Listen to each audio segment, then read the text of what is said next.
Hi friends, happy Monday and welcome back to Living with the Lore. You are with Ben and Savannah today, and we are going to cover off our top 5 Disney memories, specifically Disney World memories that we have. Savannah's been many times, more times than you can count. I've been 3 times, so we're going to talk about some of our top memories from our trips. So memory number 1, this is actually a shared memory between the two of us. It's one that we experienced together for the first time, actually, we discovered. So it is the Happily Ever After fireworks, but specifically between the layers, we call it. So for what happens for Happily Ever After is they actually have 2 layers of fireworks. So there's the layers that you see right by the castle, and then there's another layer way back behind Fantasyland. So there's actually 2 layers, and you can see the fireworks if you stand behind the castle instead of in front. You miss the projection part, but you can actually stand in between the layers, and it's like 360 fireworks, and it's super cool. So that is one of our favorite. That's one of our favorite shared memories for sure. I would say though, for people on their very first trip, you do want to see it in front of the castle first. You want to get all the projections on the castle and get the whole vibe of it. But for me, someone who's seen it so many times, it was super cool to see it in a new way from behind the castle. And you don't get the projections, but you do get really special moments. And I actually have heard of some of the princesses walking around back there sometimes, so that's a really cool added aspect. And I love it because a little hack would be right before it ends. If you've already seen the show, you know how it ends, so you know when it's about to end. You can go jump in line for 7 Dwarfs, and we've walked on before because of that. So we got to see the show from a new angle, and we got to almost get like rope drop level lines for a very popular ride. It's true, yeah. It's pretty cool. You can jump right on 7 Dwarves. And you actually, if you go a little bit before the show ends, even before that, you can actually ride it while the fireworks are still going, which is pretty cool as well. You can see the fireworks up through the trees and the queue and all that kind of stuff. So it's pretty cool. Definitely, if you're going, plan to do that for a second Magic Kingdom day for sure. Yeah. Okay, so for me, one of my absolute favorite memories is when I was about 12 or 13, we went to the Garden View Lounge at Grand Floridian Resort, and we did the tea. It was so fun. It was me and my mom and my grandmother, and my mom's actually since passed away, so it's an awesome memory to kind of have forever. It's super special to me. We did the tea, and it was so extravagant and lovely, and my Bridgerton loving self was living my best life back then without even knowing it. So you get this little tray, and it comes out, and it has little sandwiches and desserts. Might be different when it reopens, but that's what it was before COVID. You also get to pick a kind of tea, and they bring you your own teapot and teacup. It was really magical and fun. And fun fact, it is actually reopening in March. I believe reservations open end February for it, but it is reopening in March. So if that's something you're looking to do, it's something really fun that's not necessarily in the parks. You could maybe do it on a resort day. Super fun, something new. And it was a great kind of girls' day for me and my mom and grandmother. All right, so we are on memory number 7, I think, at this point. Combining the first 2 is kind of 10-9. So we're on memory number 7. And my quick thing about me, huge Star Wars fan. Always have been, always will be since I was a little kid. Been a really big Star Wars fan for a really long time, and that is actually how, when Savannah and I went for a honeymoon in 2024, how she kind of roped me into it, was Galaxy's Edge. So I remember, you arrive for your trip, you check into your resort, you go to Disney Springs, you do day 1 Magic Kingdom, of course, and all of that was cool and fun. But day 2, I think, we did Hollywood Studios because I was super excited. And I remember walking into Galaxy's Edge, and it was just the coolest thing. I don't want to give any spoilers to you guys for when you go for your first time, but going on Rise and some of the stuff that happens in that, in the whole queue experience and all of that kind of stuff, and walking out, into the market, the Blue Milk, meeting characters and stuff like that you've seen in the movie since you were a kid. Super cool. I got to get my first Galaxy's Edge lightsaber that trip too. Not the build your own in Savvy's workshop, but from Doc Ondar's. So super cool. Got to get some cool souvenirs and stuff like that, and pictures in front of the Millennium Falcon and all that kind of stuff. So I know that was one of the things that you're really looking forward to seeing me experience. But yeah, that's for sure one of my favorite. We'll memories. insert some photos here. Yeah, photos here. Very fun. It's definitely Disney's most immersive land, I would say. So if you are a Star Wars fan, and even if you're not a Disney World fan per se, I would say go to Hollywood Studios for the day and it will convert you because it is such an immersive experience and land. And I wasn't even a huge Star Wars person before I went, and it was an incredible experience. For sure, for sure. So definitely, like she said, even if you're not a Disney fan, it's definitely a have to do if you're a Star Wars fan, and it might just change your tune, so to speak. Okay, so for my next memory, it's going to be kind of a hot take for people that are really into Disney dining. Like myself, I absolutely love a good sit-down restaurant at Disney World. Since I started going as a child, we have always gone to Beer Garden every trip ever. Like, we never miss it. So for people that don't know, Beer Garden is a buffet style sit-down restaurant, which is in the back of the Germany Pavilion in Epcot. And it is kind of family seating style. I don't even know what to call that seating style, but you can sometimes be seated with other families. We haven't been since COVID, but before COVID, that was something that happened to us every time we went. They'll sit like you and another family at the same table, so that's also kind of a cool experience. But it is buffet style, so there's lots of food to choose from. I absolutely love all they have to offer. I don't know if it's like authentic German cuisine or what, but it's so good. Like those warm pretzel rolls, the mac and cheese, like it's to die for. But you also get a show with this, so you're getting like double the value, and it's actually a pretty good price. It's like under $50 a person. So yeah, it's a really good price, and you get a show with it. And as someone who loves The Sound of Music, there is some music from The Sound of Music in the show, which is really cool. There's dancing, singing. They bring out those big German horns. I'm not quite sure what they're called, to be honest with you. It's an amazing show. It's super fun. And I know, like, the men in my family that drink beer love the beer at Beer Garden. They come in these huge mugs. Steins, yeah. They come in these huge steins, and it's just a really fun experience. Yeah, I would recommend to anyone. Like, I feel like it's a lesser known restaurant, and people tend to like go to Via Napoli or something if they're in Epcot, but would highly recommend Beer Garden. Love it. It's also an awesome spot to try in between festivals, whether you're in between Food and Wine or Flower and Garden or that kind of stuff, where you don't, when you're at those festivals, you want to try the booths and you want to try the limited time food. It's an awesome spot to sit down and take a break and all that kind of stuff. So it's an awesome spot. We love it. Air conditioned. Air conditioned. Next, favorite memory, we're back over to me.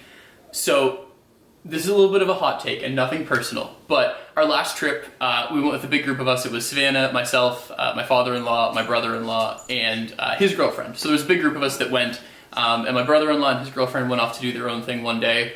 So Savannah and my father-in-law and myself were hanging out for the morning, and then they went off to Epcot to do some Flower and Garden Festival stuff, and I was left to my own devices. Now, I'm a big Hollywood Studios fan and a big Star Wars fan, much bigger than everyone else that we were there with for that trip. So I was like, you know what? I'm gonna go and hang out in Hollywood Studios for a bit. Went over to Disney Springs for a bit as well. One thing that you'll come to see on the channel, and I know we talked about in our intro video, is, I'm pretty big into Lorcana, which is Disney's trading card game, so you'll see some of that on the channel as well, and in videos and all that kind of stuff. So I went over to Disney Springs, and you'll see a picture here, got some Lorcana stuff, headed over to Hollywood Studios, and just had a Hollywood Studios day all on my own.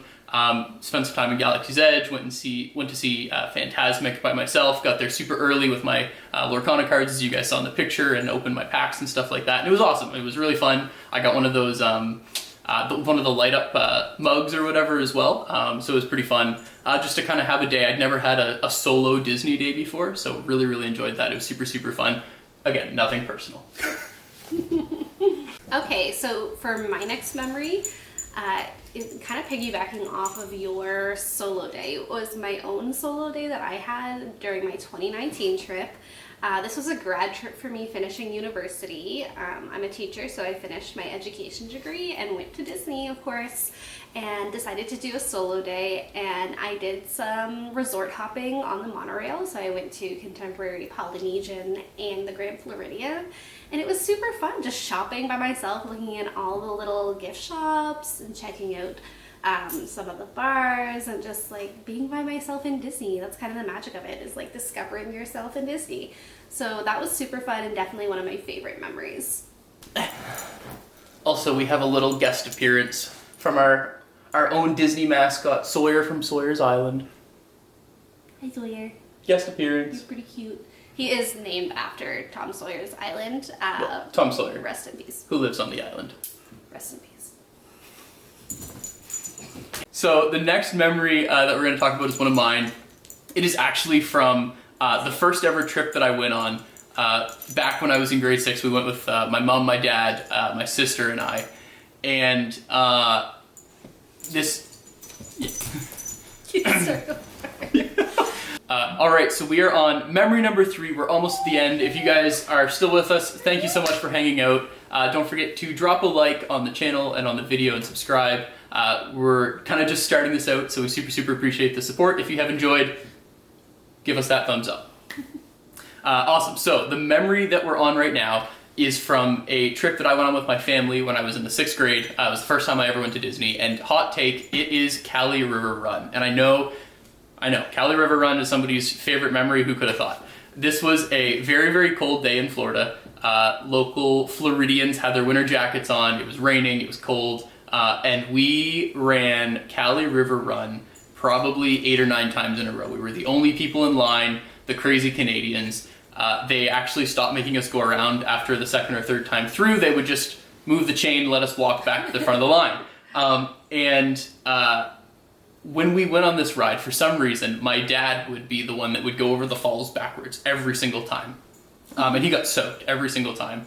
And being an adult now, he must have been miserable, but my sister and I were having the absolute time of our lives. So he kept going over and over and over again just to see the smile on our face. And he passed away 2 years ago now. Yeah, a really awesome memory to have just of him, on Kali River Run. So I know, hot take, but special memory.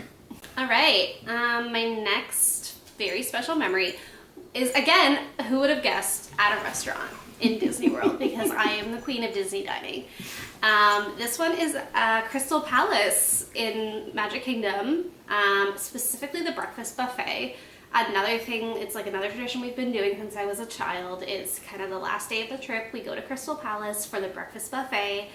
And my most special memory there is probably in the 2019 trip. I keep referring to it, but it was probably one of my favorite Disney trips of all time, because it was my mother's last trip to Disney World. And we didn't know it was going to be our last trip, so it's really special to look back at. But when we went to Crystal Palace, it was also her birthday, so I'll insert a picture here of my mom. They gave her a cupcake, they made her feel super special, and that was her favorite restaurant, so therefore it is my favorite restaurant. And if you have not tried the churro waffles there, absolutely try them. Die for. Also their cheesy hash brown bake, whatever it's called, so good. Chocolate chip French toast is good. As a child, they used to have this breakfast pizza there. It's going to be kind of niche for the like hardcore Disney community people from like the 2010s. But there was this breakfast pizza, and I still think about it daily. So if anyone from Crystal Palace is watching, bring it back, please. But yeah, so Crystal Palace in 2019, very special to me. Crystal Palace, any trip, very special to me, but specifically when we went in 2019. All right, if you're counting along with us, that brings us to number 10. We are at the last favorite memory, and this one is mine, and I think it closes off the video quite fittingly. So insert picture here. For our wedding, we walked out to Happily Ever After, which was for sure, I mean, I like the song, but for sure a favorite to my wife. As all things in that wedding were, for the most part. No, I'm joking. But yeah, so we walked out of the wedding, like I said, insert picture here, to Happily Ever After. So on our first trip that we went on together in 2014, as kind of a delayed honeymoon, being able to see Happily Ever After for the first time period for me, but the first time together, was really cool, and just seeing that and experiencing that. Because you had only seen Wishes before that. I don't even know what show it was. It would have been Wishes when he went. When he was in like middle school. Years and years ago. And diehard Wishes fan, but nothing is as good as Happily Ever After to me. So Yeah. so exciting to experience that with my husband. Exactly. So that song, or that show specifically, holds a special place in my heart. But that trip in general, getting to see, I know Savannah for a while leading up to that was saying how excited she was about being able to show me her favorite place in the world, and seeing the smile on her face the entire time when she got to do that was pretty special. So that is for sure one of my favorite memories, and will be forever when it comes to Disney World. Thank you guys so much for sticking around. Hope you guys enjoyed our top 10 Disney World memories. If you stuck around this long, we super appreciate it. Like we said earlier in the video, we are just kind of getting started here, so we super appreciate it if you guys want to drop a like on the video or subscribe to the channel. You can also find us on Instagram over here at our handle if you want to find a little bit more about the day-to-day and some behind-the-scenes footage as well. Super appreciate you guys for hanging out with us today, and this has been Living with the Lore.